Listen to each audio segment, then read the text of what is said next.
students, welcome back to Mehta School Digital Classes. How are you? I hope all are fit and fine. Students, you have already discussed in basic introductions of microorganism and microbiology. हमने previous class में micro organism और microbiology के बारे में अध्ययन कर लिया था कि सबसे पहले माइक्रो ऑर्गेनिज्म होते क्या हैं। तो वेरी स्मॉल लिविंग मतलब छोटे छोटे सूक्ष्म जीव होते हैं, उनको हम क्या बोलते हैं, माइक्रो ऑर्गेनिज्म। इसके बाद है माइक्रोबायोलॉजी।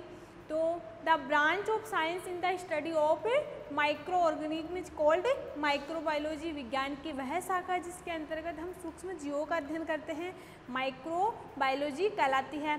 इसके अलावा हमने पढ़ लिया काइंड्स ऑफ माइक्रो ऑर्गेनिज्म, कौन कौन से प्रकार हैं माइक्रो ऑर्गेनिज्म। इसके अलावा हमने पढ़ लिया था बैक्टीरिया, जीवाणु, फंजाई, एल्गी, ठीक है, प्रोटोजोआ, बैक्स। समझ में आ गया। आज हम पढ़ेंगे यूजफुल माइक्रो ऑर्गेनिज्म। कुछ माइक्रो ऑर्गेनिज्म ऐसे होते हैं, कुछ सूक्ष्म जीव ऐसे होते हैं जो यूजफुल होते हैं, उपयोगी होते हैं, ठीक है। तो फर्स्ट पॉइंट अपना देखो, micro organism are use for a numbers of purpose such as. कुछ माइक्रो ऑर्गेनिज्म है जिनका यूज हम किस प्रकार से कर सकते हैं।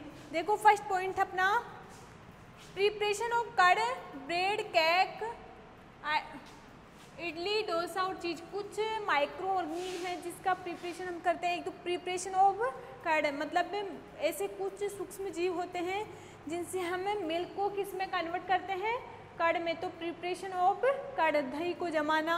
इसके अलावा ब्रेड बनाते हैं, केक बनाते हैं, इडली बनाते हैं, डोसा बनाते हैं, चीज़ बनाते हैं। तो ये क्या है, इसमें किसका यूज करते हैं, माइक्रो ऑर्गेनिज्म का। इसके बाद in medicine to produce antibiotic and vaccine. इसके अलावा कुछ माइक्रो ऑर्गेनिज्म, कुछ सूक्ष्म जीव ऐसे होते हैं जिनका उपयोग हम एंटीबायोटिक के रूप में भी लेते हैं, ठीक है। एंड वैक्सीन से कुछ दवाइयाँ बनाने के लिए। इसके बाद थर्ड है फूड। कुछ सूक्ष्म जीव है जिनका हम उपयोग फूड के रूप में भी लेते हैं। For a cleaning the environment. कुछ सूक्ष्म जीवों का उपयोग हम वातावरण को स्वच्छ रखने के लिए भी करते हैं। फिफ्थ पॉइंट अपना in industry to produce alcohol, wine and vinegar. कुछ सूक्ष्म जीव ऐसे हैं जिनका उपयोग हम किस में करते हैं, फैक्ट्रियों में। देखो प्रोड्यूस ऑफ एल्कोहल बनाने में, ठीक है। इसके अलावा पेय पदार्थ एंड विनेगर, कुछ बनाने के लिए हम इनका उपयोग करते हैं, ठीक है। इसके बाद सिक्स पॉइंट है in agriculture to increase soil fertility. कुछ सूक्ष्म जीव ऐसे होते हैं जिनसे क्या होता है, सॉइल फर्टिलिटी इंक्रीज होती है। मृदा की जो उर्वरता होती है वो क्या होती है, इंक्रीज होती है। और ये प्रोसेस हम किसके द्वारा करते हैं, नाइट्रोजन फिक्सेशन, नाइट्रोजन स्थिरीकरण। समझ में आ गया कि किस प्रकार हम सूक्ष्म जीवों से मृदा की उर्वरता को बढ़ा सकते हैं, उनकी उर्वरता को इंक्रीज कर सकते हैं। तो फर्स्ट पॉइंट अपना फॉर्मेशन ऑफ कड़ मतलब दही का जमना, कि किस प्रकार से हम सूक्ष्म जीवों से दही को बना सकते हैं या जमा सकते हैं। तो देखो मेकिंग ऑफ कड़ is a process in which the lactose of the milk is converted into lactic acid. Making of कड़, हम कड़ बनाते हैं तो इस प्रोसेस में क्या होता है, जो लैक्टोज होता है ऑफ मिल्क में जो लैक्टोज होता है उसको किस में कन्वर्ट करते हैं, लैक्टिक एसिड में। समझ में आ गया कि जब भी हम दूध से क्या बनाते हैं, कड़ बनाते हैं, तो दूध क्या है, लैक्टिक, और उसको हम किस में कन्वर्ट कर देते हैं, फिर लैक्टिक एसिड में। किसके द्वारा, कुछ माइक्रो ऑर्गेनिज्म होते हैं, कुछ सूक्ष्म जीव होते हैं उनके द्वारा, जिसको हम बोलते हैं लैक्टोबैसिलस। समझ में आ गया। देखो the actions of certain bacteria lactobacillus. इसका मतलब हम बोल सकते हैं कि दूध से दही बनाने के लिए कौन सा बैक्टीरिया हम यूज में लेते हैं, तो कौन सा है, लैक्टोबैसिलस। इसके बाद है द हाउ कड़ इज मेड, कि हम दही कैसे बनाएं। ये तो पता है कि दही बनाने के लिए, दूध से दही बनाने के लिए हमने जीवाणु सूक्ष्म जीवों का उपयोग किया। और कौन से सूक्ष्म जीव है जिसका हमने उपयोग किया, तो लैक्टिक से लैक्टिक एसिड में कन्वर्ट करने के लिए लैक्टोबैसिलस जो जीवाणु होते हैं, ठीक है, जो बैक्टीरिया होते हैं, उनका हमने उपयोग किया। लेकिन बनाते कैसे हैं, उस बैक्टीरिया से हम मिल्क से कड़ कैसे बनाते हैं। तो देखो हाउ कड़ इज मेड, कि किस प्रकार से हमने लैक्टिक को लैक्टिक एसिड में कन्वर्ट किया in the presence of lactobacillus. देखो टू मेक कड़ इज स्मॉल अमाउंट ऑफ कड़, सबसे पहले हम क्या करते हैं, स्मॉल अमाउंट में क्या लेते हैं, मिल्क लेते हैं, दूध लेते हैं। समझ में आ गया कि स्मॉल अमाउंट में हम क्या लेते हैं, दूध लेते हैं, एडेड टू वार्म मिल्क। इसके अलावा इसमें क्या करते हैं, warm milk and keep the milk containing vessels in the warm palace. क्या करते हैं, सबसे पहले क्या करते हैं, हम स्मॉल अमाउंट में कर्ड लेते हैं, दही लेते हैं, और फिर एडेड टू वार्म मिल्क, उसको किस में ऐड करते हैं, मिल्क में करते हैं। 4 किलो हो, 5 किलो हो, कितना भी दूध हो, लेकिन उसमें स्मॉल अमाउंट में क्या करते हैं, दही ऐड करते हैं। ठीक है, तो दही ऐड करते हैं। Keep the milk containing vessels in the warm palace. कुछ समय, कुछ घंटों बाद देखते हैं हम, 4 से 5 या 6 से 7 घंटे बाद देखते हैं, तो उसमें कुछ बैक्टीरिया हमें दिखाई देते हैं। ठीक है, तो हम देखते हैं कि मिल्क से किस प्रकार दही बना। देखो, the curd in the fact contains some bacteria of in which lactobacillus is the one which promote to the formation of curd. तो हम बोल सकते हैं कि जब भी हम दूध से दही बनाते हैं तो क्या करते हैं, सबसे पहले स्मॉल अमाउंट में हम क्या लेते हैं, कर्ड लेते हैं।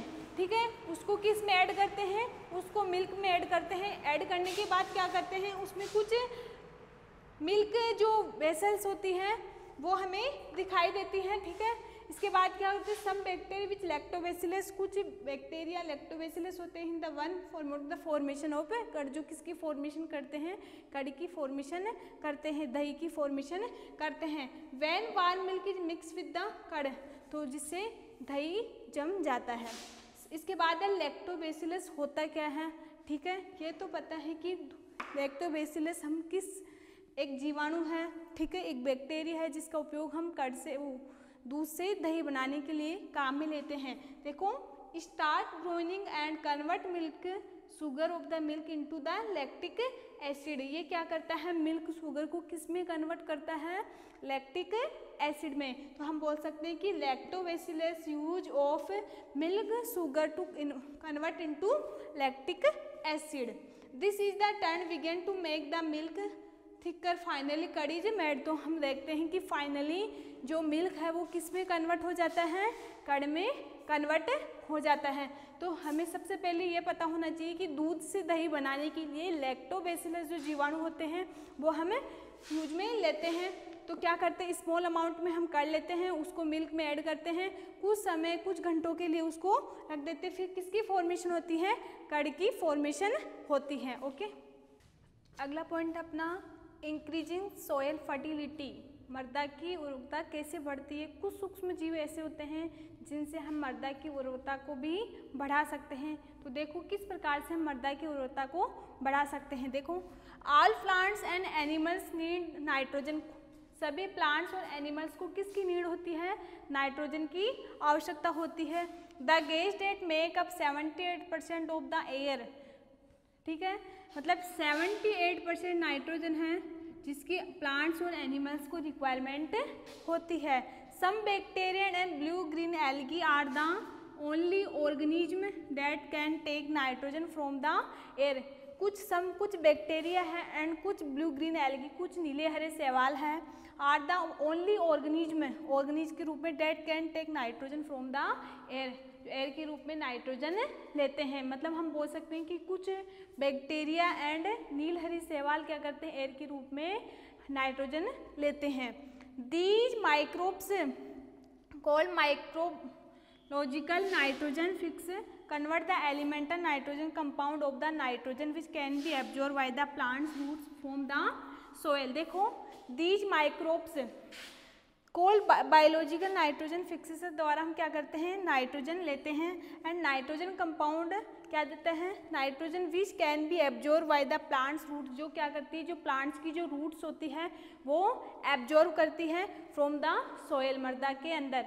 तो हम बोल सकते हैं कि प्लांट्स में क्या यूज है माइक्रो ऑर्गेनिज्म, तो हम बोल सकते हैं कि जो प्लांट्स की जो रूट्स होती है मृदा के अंदर वो माइक्रो जो नाइट्रोजन है उसका भी ऑब्जर्व करती है, उसको लेती है।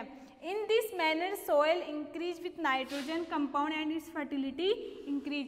जिस प्रकार मृदा में जो रूट्स नाइट्रोजन लेती हैं तो उनकी जो नाइट्रोजन लेने की जो इंक्रीज होती है। इसी प्रकार नाइट्रोजन कंपाउंड्स में उनकी फर्टिलिटी भी क्या होती है, उनकी उर्वरता भी क्या होती है, इंक्रीज होती है। ठीक है। नाइट्रोजन फिक्सेशन क्या होता है, नाइट्रोजन स्थिरीकरण। The process converting atmospheric nitrogen into compound of nitrogen is called nitrogen fixation. हम बोल सकते हैं कि इस प्रोसेस में क्या करता है, कन्वर्टिंग एटमॉस्फेयर, वायुमंडल में हम क्या करते हैं, नाइट्रोजन इनटू कंपाउंड, जो नाइट्रोजन के कंपाउंड होते हैं उसको हम नाइट्रोजन में कन्वर्ट करते हैं, इसी को हम क्या बोलते हैं, नाइट्रोजन स्थिरीकरण। समझ में आ गया कि जो इस प्रोसेस में जो नाइट्रोजन कंपाउंड होते हैं उनको हम नाइट्रोजन में कन्वर्ट करते हैं, किसकी प्रेजेंस में, एटमॉस्फेरिक की प्रेजेंस में, जिसको हम बोलते हैं नाइट्रोजन फिक्सेशन या नाइट्रोजन स्थिरीकरण। Some plants have nodules in their the roots. कुछ प्लांट्स होते हैं जिनमें क्या होती है, नोडुल्स होती हैं, ठीक है, रूट्स के रूप में, in which the bacteria grow, जिसमें बैक्टीरिया क्या करते हैं, ग्रोथ करते हैं। They convert in the nitrogen of air into compound. They किस में कन्वर्ट करते हैं, नाइट्रोजन को कंपाउंड के रूप में, एयर की प्रेजेंस में कंपाउंड में कन्वर्ट करते हैं। Of nitrogen nitrates which are useful for the growth of the plants. जो क्या होती हैं, जो नाइट्रोजन्स होती हैं वो प्लांट्स की ग्रोथ के लिए क्या होती हैं, यूजफुल होती है।